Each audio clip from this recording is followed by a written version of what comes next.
Bonjour, alors aujourd'hui nous allons parler des vitrines. Les vitrines, vous avez 3 secondes pour séduire, donc c'est très bref, donc il faut être très efficace pour informer votre client, l'intéresser à votre boutique et bien sûr le faire rentrer.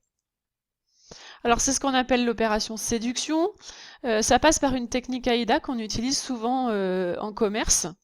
Donc c'est attirer l'attention, éveiller l'intérêt, déclencher le désir et provoquer l'achat. AIDA parce qu'on reprend les premières lettres des mots attention, intérêt, désir et achat. Alors pourquoi une vitrine? Alors comme je vous l'ai dit, vous n'avez que 3 secondes pour convaincre le passant et le faire entrer dans le magasin. Et votre vitrine, c'est votre meilleur outil de communication et elle doit donner une image dynamique et cohérente avec vos produits et vos valeurs. Alors les 8 règles d'or pour réussir une vitrine. D'abord, vous devez, comme première règle, raconter une histoire. Sélectionnez soigneusement les produits, des produits à forte marge pour augmenter le chiffre d'affaires ou des produits en stock trop importants, par exemple, que vous avez envie d'écouler. Ensuite, vous devez choisir un thème décoratif et pas faire l'inverse. On ne choisit pas d'abord le thème, on choisit en premier les produits et après le thème. Donc pour choisir le thème décoratif, vous pouvez penser aux saisons, printemps, été, aux événements du calendrier, la Saint-Valentin, Noël, Halloween, à l'actualité de votre région, aux tendances du moment, par exemple le style industriel, le style cosy, etc. Règle numéro 2, renouvelez votre vitrine tous les mois. Le regard est attiré par le changement. Il faut donc renouveler votre vitrine toutes les 3 à 4 semaines pour donner l'impression que des nouveautés sont arrivées en magasin. Règle numéro 3, encore le chiffre 3, on adopte ce chiffre. Quels que soient les produits, essayez de regrouper les par 3, c'est la règle d'or, afin d'avoir une meilleure harmonie visuelle et une meilleure efficacité.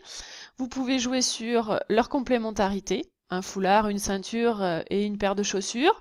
En plus, ça va développer les achats complémentaires, additionnels. Leur position, du plus petit au plus grand, et leur couleur, par exemple 3 produits de même forme, mais de couleurs différentes, pour montrer au client qu'il y a du choix. Règle numéro 4, optez pour le triangle d'or. Alors le triangle d'or, c'est le fait de mettre vos produits dans un triangle imaginaire qu'on appelle le triangle d'or, comme vous pouvez le voir sur l'image.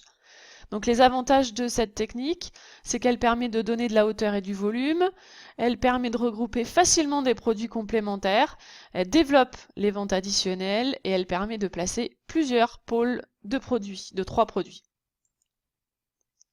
Règle numéro 5, encore le chiffre 3, maximum 3 couleurs. Une couleur en monochrome ou bien toutes les nuances d'une même couleur pour créer une impression d'unité. Là, c'était la vitrine de Repetto, ils ont misé sur le rouge. On gagne aussi en qualité. Après, on a une deuxième vitrine où là, il y a 2 couleurs. Donc, on va jouer sur le contraste entre une couleur chaude et une couleur froide. Et ensuite, 3 couleurs. Là, c'est pour des compositions visuellement riches. On va utiliser 2 couleurs et une troisième par petite touche. Règle numéro 6, afficher les prix. C'est une obligation, la loi l'oblige. Le prix est une information indispensable pour déclencher l'achat. Vous-même, quand vous ne voyez pas de prix en vitrine, ça ne vous incite pas forcément à rentrer dans le magasin. Donc le prix ne doit pas être réalisé directement sur le produit. Il faut choisir des affiches de format identique. On positionne les affiches toujours du même côté. Si vous avez décidé de le mettre du côté droit du mannequin, à côté de chaque mannequin, ce sera du même côté. Un mannequin, c'est une affiche ou une pancarte prix. Et pour les mannequins, on commence par le produit du haut, puis on descend. C'est-à-dire qu'on va prendre le prix du bonnet, ensuite le prix de l'écharpe, le prix du blouson, le prix du pull, du pantalon et enfin des chaussures. Si votre vitrine est en cours de réalisation, vous devez mettre un panneau afin d'éviter les amendes. Règle numéro 7, éclairer pour sublimer. Il est essentiel de bien éclairer la vitrine pour montrer que d'abord votre boutique est ouverte, pour attirer l'attention du passant et guider son regard vers les produits, et pour créer une ambiance propice à l'acte d'achat. Et enfin, l'éclairage, ça permet aussi d'attirer l'attention sur votre vitrine plutôt que sur celle de vos concurrents. Dernière règle, la numéro 8, valorisez vos produits. Le passant voit essentiellement les produits situés dans son champ visuel. Donc il faut donc mettre les produits entre 90 cm et 1,60 m pas en dessous, pas au-dessus. Pour ça, il faut utiliser des supports de présentation, les étagères, les cubes, éviter de poser des produits par terre, par exemple.